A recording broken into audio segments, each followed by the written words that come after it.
If you're a podcast host, listen up, this one's for you. My name is Allie Jackson. I'm the host of Finding Mr. Height, a dating and relationship podcast that I've been doing for 4 years now, sharing my positive and practical approach to dating that's built on my own life experience. And I wanted to share another experience that I've had, my secret behind monetizing my show. It's called Red Circle, and I was just telling my colleague about how much I love their platform. With Red Circle, not only am I getting a seamless hosting experience, but I also love the support I receive in ad sales. It's not just typical ad sales either. It's targeted opportunities based on my show and my life. And the platform is super simple. You just set your preferences and Red Circle matches you with sponsors that align with your show. You can vet every opportunity and their platform gives you great analytics. More recently too, my Red Circle team has brought me opportunities outside of my podcast on social media to really augment the podcast partnerships, bring them full circle. I just can't recommend them enough. If you want to give it a try, go to redcircle.com to get your free trial. That's redcircle.com for a free trial.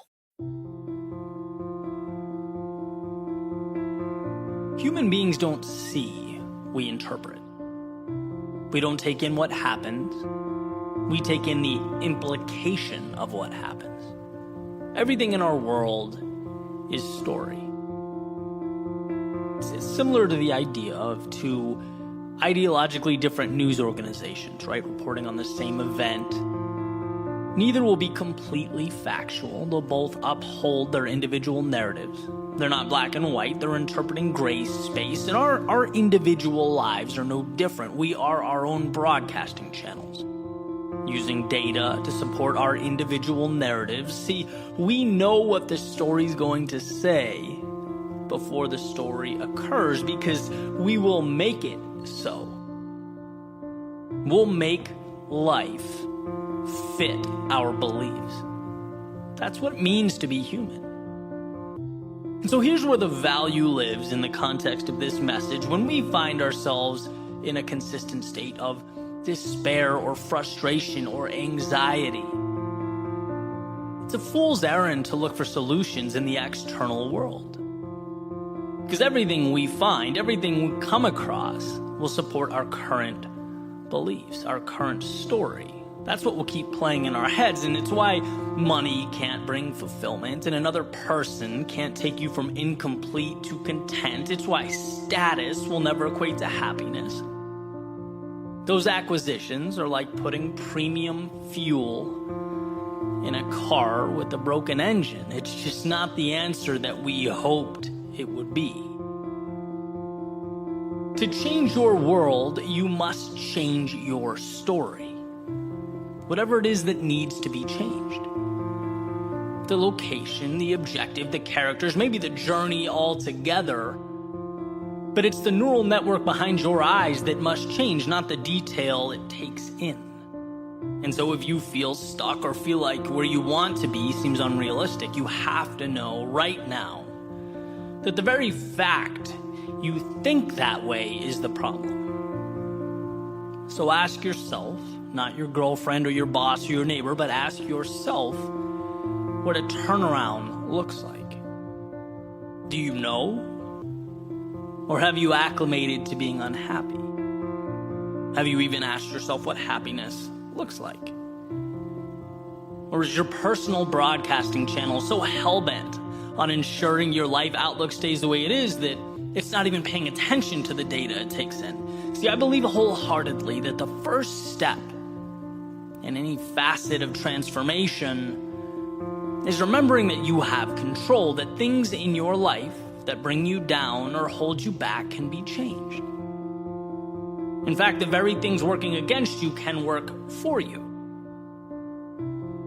But you have to be aware. You have to think about it.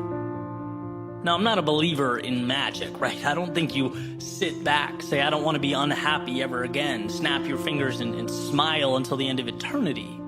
But I do believe that once we're aware of our manufactured shackles and our self-imposed limitation, we can start chipping away, doing the 1, 2, or 3 small things every day, tiny swings at the tree until it falls.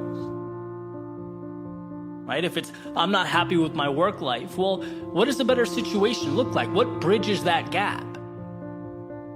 I'll wake up 20 minutes earlier on weekdays and master Microsoft Excel. I'll send one message on LinkedIn asking an expert about the field I want to move into. I'll read 20 pages a day in a book related to business. You think those things are small? See what they look like compounded in a year. Not only that, this is the most important part. You are taking the power back. You're taking control. And that's what feels good. That's where we get our identity. You get a little disappointed at how you've let your physique slip when you look in the mirror. Don't be sad about it every day. Again, ask yourself what the inverse looks like and start doing small things. Subtract one sports drink and add one green smoothie. Double your water intake. Do a 10-minute daily workout on YouTube. Like the pieces are out there. And to find yourself again is to realize that they're out there. Realize that you're playing a movie on loop in your head that isn't right. It's just not you. This podcast is sponsored by Talkspace. You know when you're really stressed or not feeling so great about your life or about yourself? Talking to someone who understands can really help. But who is that person? How do you find them? Where do you even start? Talkspace. Talkspace makes it easy to get the support you need. With Talkspace, you can go online, answer a few questions about your preferences, and be matched with a therapist. And because you'll meet your therapist online, you don't have to take time off work or arrange childcare. You'll meet on your schedule, wherever you feel most at ease. If you're depressed, stressed, struggling with a relationship, or if you want some counseling for you and your partner, or just need a little extra one-on-one support, Talkspace is here for you. Plus, Talkspace works with most major insurers, and most insured members have a $0 copay. No insurance? No problem. Now get $80 off of your first month with promo code SPACE80 when you go to Talkspace.com. Match with a licensed therapist today at Talkspace.com. Save $80 with code SPACE80 at Talkspace.com. And well, what movie do you want to be playing? In an ideal world, scroll through the library, find it, click play, and start doing the small things that make it real. There's so much power in progress. I've seen this unfold in different areas of my life, but particularly as a writer, as a speaker, it's like you identify who you want to be, you start making tiny steps, and after a while, you're surrounded by the change that you've created. How can you not believe something that you're starting to live? It has to become your identity because it is you. It's around you. You breathe it. So look around and realize the malleability of your situation. And if what you find is not you, good. Here is your opportunity to tear down the old and construct the new. You can do that because you have control. Because it's within your grasp. So start the new movie, the new story, make yourself the hero, and set out to find yourself again.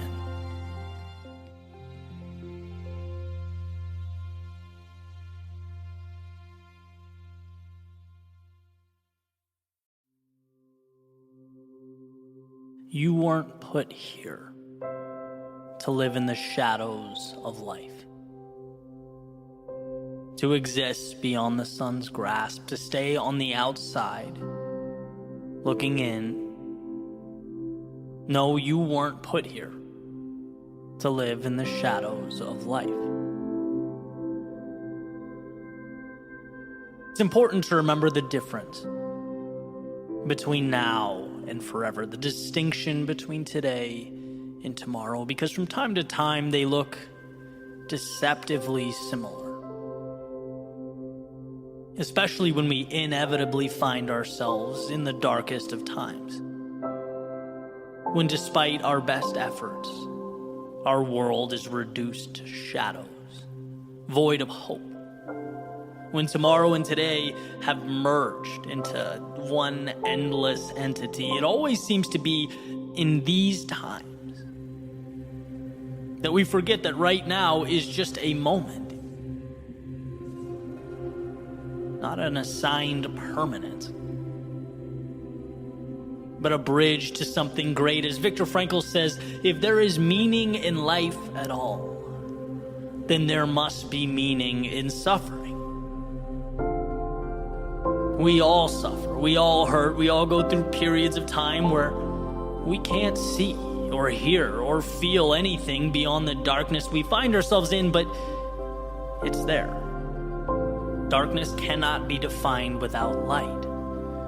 It's in the definition. Darkness is a partial or total absence of light. They need each other, darkness and light. The one thing that can bring darkness to its knees is out there, everywhere, all around it. And if there was ever a reason to be hopeful, enthusiastic, if there's ever a reason to believe, it's that a new life is always a light switch away. It's that darkness is as temporary as the day. And the antidote requires only that you believe it to be true. Only that you find the resolve to reach one foot out, to remind yourself of the sun's warmth and the infinite beauty of a world beyond this temporary darkness, because you weren't put here to live in the shadows of life, but to re-emerge like a rocket through the Earth's stratosphere, to swing from star to star like life is a playground and you make the rules. And I think when we look back, we'll be nothing but grateful for those times of darkness. They, in a sense, prepared us for the road ahead by giving us what we need most: perspective, life lessons, a roadmap to follow. Because you don't appreciate the light, the sun, the clear blue skies, the wind on your face, the sound of the waves, the chirping of the birds. No, you don't see the beauty in any of that until, even if for a moment, it is taken away. You don't learn about life's abundance until you come face to face with scarcity. You don't learn to give until you've had your world taken away. You don't learn to love until you've experienced heartbreak. You don't learn courage until you've been overcome by fear. You don't learn to grow until you've been truly stuck. You don't learn to believe until you've looked in the mirror and doubt peers back. You don't know who you are until you learn what you're not. See, everyone finds themselves having wandered into the dark, sometimes of their own volition, sometimes of fate. But like leaves changing color in the fall, the earth on its journey around the sun, a wave emerging and falling back into that which it came. It is not an end, but a beginning. Life's way of preparing us for what's to come, introducing us to the infinite possibility of tomorrow, because you weren't put here to live in the shadows of life,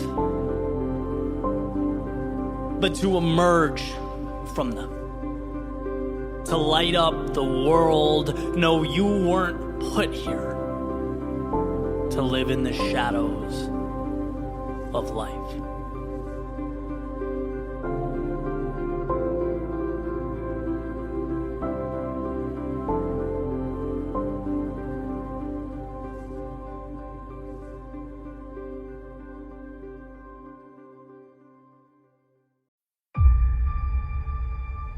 When it comes to the almost 8 billion people on planet Earth, there's undoubtedly a variance in the resources at our disposal, the influence we have. What we all share is the ability to rule over our own lives, our own thoughts. As Thoreau said, think for yourself, or others will think for you without thinking of you. See, life moves quickly. And if one is unable to slow it down to examine the world around them, well, they'll find themselves a cog in the wheel of their own existence, a pawn on the chessboard of life. Because reality is a battle of self-interest that requires that we build walls around that which is precious, that we protect it at all costs. Your worldview is the foundation for everything of value in your life, yet it's constantly under attack. Attack from the negativity at the gate, the suffering attempting to breach the walls, the outside influences praying that you'll outsource your thinking, that you'll let them rule from afar. To maintain control over your own outlook, it's no small feat. It's perhaps the most important battle of your life. It's the difference between intentionality and chance, the role of the ruler or the ruled. As the saying goes, if you don't build your dream, you will spend your days building someone else's. If you don't ask yourself what you want in life, those needs will ultimately be buried under nonsensical obligation that takes their place. Where there are vacuums in awareness, they will be filled, usually not by actors with the same interests as you. See, mistakes are not the problem. No, mistakes mean you're present, driving towards something, collecting data for this experiment that is life. It's autopilot that destroys. Like that frog put in a pot, heating up so slowly it never knows to jump out. The external world becomes its demise. And this message isn't to instill fear or intimidate, it's to remind you to ask the question that so few ask. How is my life best lived, and what can I do to bring that to reality? If you can think for yourself, you're never out of the fight. If you can think for yourself, you're always a decision away from advancement in the direction of that which matters most. So trust you to do what's right for you. In a world where no one knows what they're doing, I can assure you, you don't need external endorsements or stamps of approval. Take Robert Frost's road less traveled by and don't look back. Don't feel remorse. That's where you're forced to find yourself, to ask the tough questions, to embrace who you are. Because the crowd is antithetical to rationality. Not just because responsibility dissipates.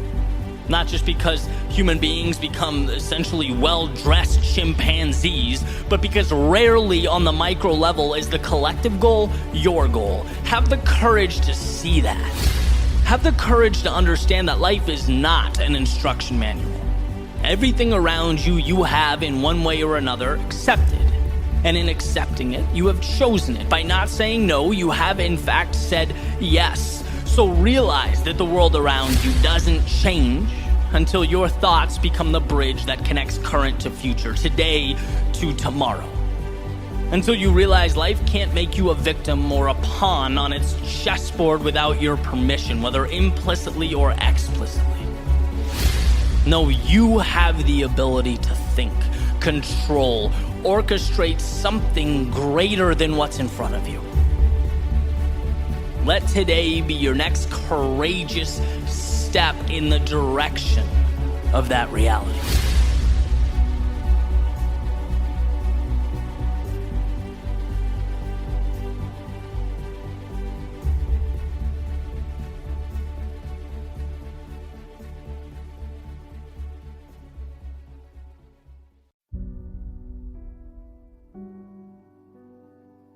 Life is delicate, defined as easily broken or damaged, fragile. There's nothing around you that's forever. There's no permanence in our world, and sometimes this is a difficult thing to grasp. Certainly, it's why we long for patterns of consistency where we can find them. We do everything we can to manufacture some semblance of predictability for as long as we can. doing our best to repress the idea that everything we know is as temporary as a setting sun. I had a family member rush to the ER a few days ago. And thank God she's completely fine. She's back home, she's doing her thing. But I can't stop thinking about the call, how it shook me to my core, how my walls of certainty and predictability were breached. It was this unsettling reminder that life as we know it isn't guaranteed, that things we love, they're not untouchable. I had to look my helplessness in the face for the first time in a while and realize, well, just how little of the world is mine to control. Which brings me back to a conversation I had when I was younger. I talk about my grandfather often in my work, primarily because of a few impactful conversations that we had. And it's interesting to me how relevant they continue to be. I remember a handful of times we talked from childhood, and it's like I piece them together retroactively. Things make sense as I get older and kind of figure out what it all means. One of my last conversations with him, we went to this little diner called Leo's along the Cape Cod Canal. And he said to me, there are things now that seem impossible. But as you grow and you get older, they make sense, right? Even the most challenging things become manageable. And I get mad at myself for not understanding the context at the time or putting two and two together. But basically, he was diagnosed with a brain tumor, and he knew what that meant, right? And was basically giving me a heads up, like, kiddo, this is going to be tough, but hang in there. And that was one of the first times I've dealt with loss of that magnitude, right? And when you're young, so many things seem stable. They seem certain. You don't yet get the fluidity of life. That stream is moving, and no matter what, it's going to continue to move. Sometimes that means it takes you places and presents realities that overtake the map that you created for the world, what you understood, what you hoped for. That little understanding of what life means. And I guess I wanted to pick up the baton from that conversation and pass it on to you with maybe a more comprehensive viewpoint. Because I think contained in those words is a message so powerful, so important, that we really can't afford to miss it. It's like, yes, life is unpredictable. And yes, life can hurt and humble us and knock down what we thought was certain. It can challenge what we believed and shake our foundations. It can make us feel small in a universe that stretches beyond comprehension. But at the very center of all of that, we are equipped with something that can't be broken. The only thing that can't be ripped away. The sun around which everything else revolves, your ability to endure. Your strength to carry on, to take one step forward. Whether it feels like you're entrenched in the depths of hell or swinging from the stars in the sky. Your resilience, your ability to not only handle life around you, but rise from the ashes of its turbulence and its misfortune, that will never leave you if you don't let it. Viktor Frankl has said, everything can be taken from a man, but one thing, the last of the human freedoms, to choose one's attitude in any given set of circumstances, to choose one's own way. See, life might be more than we can control or comprehend, but amidst the might and power of its ocean, our determination is unsinkable. And believe me, there are times when you hear this and think, well, okay, that doesn't affect me. I'm good. I'm doing my thing. right? Just like I did sitting at that table over eggs and bacon that morning. And man, I hope that's the case, and I hope it stays that way. But life has a way of keeping us on our toes. It never lets us stray too far from the realization that to be human is, in some way or another, to suffer. It's inescapable, and that's not to scare you. It's to remind you that, one, storms will come, and two, regardless of how heavy the rain falls or how loud the thunder roars, it will pass. And you are strong enough to hang on until it does. That as you grow and as you evolve, you become more and more capable of seeing the inevitable, not as the world's personal vendetta against you, but as your time to dig deep and find within yourself the strength and the courage that was there all along. And that's what that morning was. A message that, look, what's coming will hurt, but you can handle it. And not only that, every time life brings you to your knees, you get back up stronger. That doesn't mean it's easy, but the point is not that it's supposed to be easy. It's that you're capable of handling a world that is not easy. You're capable of navigating a reality that is not simple, a sea that is not smooth sailing. You're equipped to handle the complex. And sometimes that little reminder is the greatest gift one can receive. There's so much I can't control, but my God, there's so much I can. The reality you have mapped out, the day-to-day, the things you've come to know and rely on, as much as we wish they weren't, they are delicate, withering away with time, susceptible to the intricacies, the trials and tribulations of life. But your heart, your soul, your world within, that is untouchable. It's the divine, the sacred, its strength limitless, its breath endless.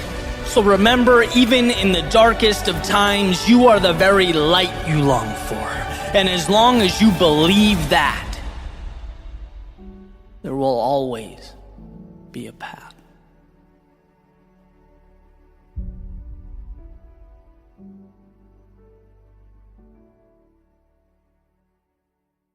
If you're a podcast host, listen up, this one's for you. My name is Allie Jackson. I'm the host of Finding Mr. Height, a dating and relationship podcast that I've been doing for 4 years now, sharing my positive and practical approach to dating that's built on my own life experience. And I wanted to share another experience that I've had, my secret behind monetizing my show. It's called Red Circle, and I was just telling my colleague about how much I love their platform. With Red Circle, not only am I getting a seamless hosting experience, but I also love the support I receive in ad sales. It's not just typical ad sales either. It's targeted opportunities based on my show and my life. And the platform is super simple. You just set your preferences and Red Circle matches you with sponsors that align with your show. You can vet every opportunity and their platform gives you great analytics. More recently too, my Red Circle team has brought me opportunities outside of my podcast on social media to really augment the podcast partnerships, bring them full circle. I just can't recommend them enough. If you want to give it a try, go to redcircle.com to get your free trial. That's redcircle.com for a free trial.